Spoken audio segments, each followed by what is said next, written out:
নমস্কার বন্ধুরা, আমার শান্তিস কিচেন চ্যানেলে আপনাদের সকলকে জানাই স্বাগত।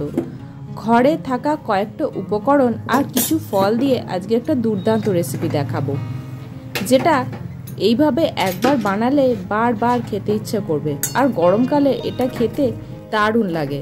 তার জন্য প্রথমে এখানে নিয়েছি সাবুদানা। এই সাবুদানা দিয়ে আজকে বানিয়ে দেখাবো জেলি। নর্মালি আমরা দোকান থেকে আগার আগার পাউডার এনে সেখান থেকে জেলি বানিয়ে নিই। তো আজকে এই সাবুদানা দিয়েই কালারফুল জেলি বানিয়ে দেখাবো প্রথমে, তারপরেই রেসিপিটা বানাচ্ছি। এই সাবুদানাগুলো মোটামুটি 2 ঘন্টার মতো ভিজিয়ে রেখেছিলাম। তারপর এটা জলের ভিতরে দিয়ে অনবরত নাড়াতে হবে। দেখবেন এরকম ঘন একটা আঠালো ভাব চলে আসবে, তখন এর ভিতরে দিয়ে দিতে হবে বিটের পেস্ট। আমি এখানে 1 টেবিল স্পুন বিটের পেস্ট নিয়েছি। বিটের এই পেস্টটা দেওয়ার কারণে কিন্তু ন্যাচারালি এর সুন্দর একটা কালার চলে আসবে। আমাকে কোনো ফুড কালার অ্যাড করতে হলো না, এবং বিটও আমাদের শরীরের জন্য স্বাস্থ্যকর। ভাবছেন বিটের একটা কাঁচা গন্ধ বেরোবে? একদমই না, কারণ বিটটা আমি এখনও এর ভিতরে দিয়ে কয়েক মিনিট কুক করব। তার ফলে বিটের কাঁচা গন্ধটা কিন্তু চলে যাবে আর খুব সুন্দর এরকম একটা কালার দেবে। যেরকম লাল রঙের জেলি হয় ঠিক সেই রকম। তারপর এটাকে অনবরত আরও কয়েক মিনিট নেড়ে নেওয়ার পর যখন এটা বেশ ঘন হয়ে আসবে, তখন এর ভিতরে দিয়ে দিতে হবে চিনি। এখানে 1 টেবিল স্পুনের মতনই চিনি দেয়া হলো। চিনিটা দিয়ে ভালো করে মিশিয়ে নিতে হবে। চিনির রসটা বেরোনোর সাথে সাথে এই জেলিতে একটা চকচকে ভাব আসবে, যেরকম অরিজিনাল জেলিতে হয়। তারপর এটাকে আরও কয়েক মিনিট একটুখানি এরকমভাবে নেড়ে নিতে হবে।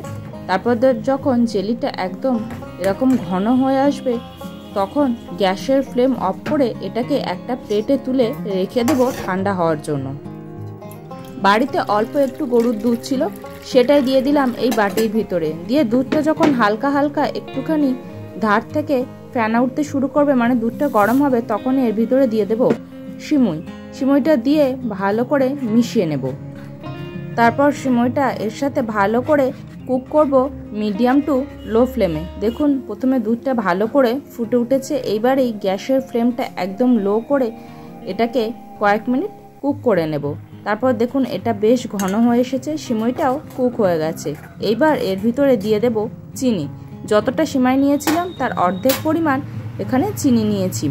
চিনিটা এর ভিতরে দিয়ে দিলাম। দিয়ে চিনিটা ভালো করে মিশিয়ে নেব। চিনিটা গলে যাওয়ার পর আরও একটুখানি রস হবে, তখনই কিন্তু গ্যাসের ফ্লেমটা অফ করে এটাকে একটা সাইডে তুলে রাখবো। কারণ চিনি দেওয়ার পরে কিন্তু সিমুই খুব তাড়াতাড়ি জমাট বেঁধে যায়।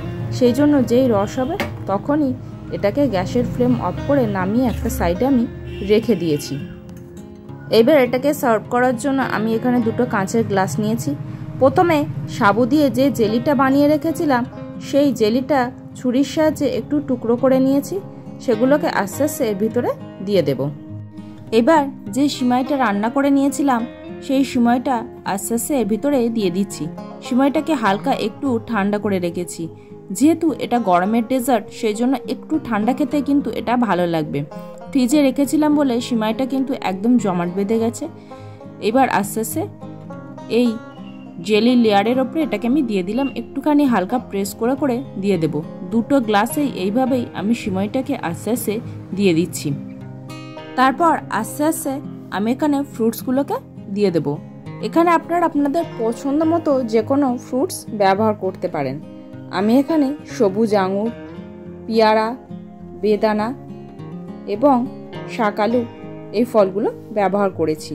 আপনারা আপনাদের পছন্দ মতো যে কোনো ফল ব্যবহার করতে পারেন। কলা, সবেদা এগুলো আপনারা ব্যবহার করতে পারেন। এছাড়াও গরমে তরমুজ বা আমের সিজন হলে আমটাও দিতে পারেন।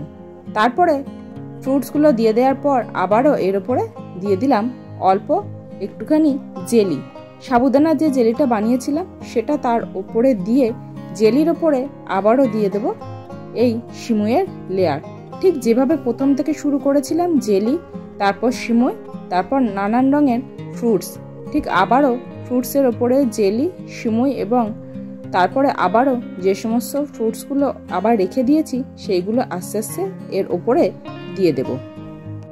এইভাবেই 2টো গ্লাসে এই লেয়ারগুলো পুরো কমপ্লিট করার পর ওপর থেকে একটুখানি দিয়ে দিয়েছি খেজুরের কুচি আর কয়েকটা ভেজানো কাজু বাদাম, এগুলোকে ওপর থেকে দিয়ে দিয়েছি যাতে এটা দেখতেও সুন্দর লাগে এবং খেতেও সুন্দর হয়। যে কোনো দিন বিকালে চটজলদি কিন্তু আপনারা এটা বানিয়ে নিতে পারেন। এটা দুর্দান্ত খেতে লাগে এবং নানান রকম ফ্রুটসও কিন্তু আমাদের শরীরে যায়, আমাদের শরীরটাকেও সুস্থ রাখতে সাহায্য করে। এইভাবেই দুটো গ্লাস আমার সাজানো হয়ে গেছে, গ্লাসগুলো রেডি হয়ে গেছে সার্ভ করার জন্য। এবার গ্লাস দুটোকে আমি সার্ভ করে দিলাম। আজকে আমার এই সিমুই এবং ফ্রুটসের রেসিপিটা আপনাদের কেমন লাগলো অবশ্যই কমেন্ট করে জানাবেন। ভিডিওটি ভালো লাগলে একটা লাইক করুন, পরিবার, বন্ধুবান্ধব, আত্মীয় স্বজনের সাথে এটি শেয়ার করুন। আমার এই ছোট্ট পরিবারের সদস্য হতে চ্যানেলটি সাবস্ক্রাইব করে পাশে থাকুন। তার সাথে সাবুদানা এবং বিটের রস দিয়ে জেলি রেসিপিটা আপনাদের কেমন লাগলো সেটাও কিন্তু কমেন্ট করে জানাতে ভুলবেন না।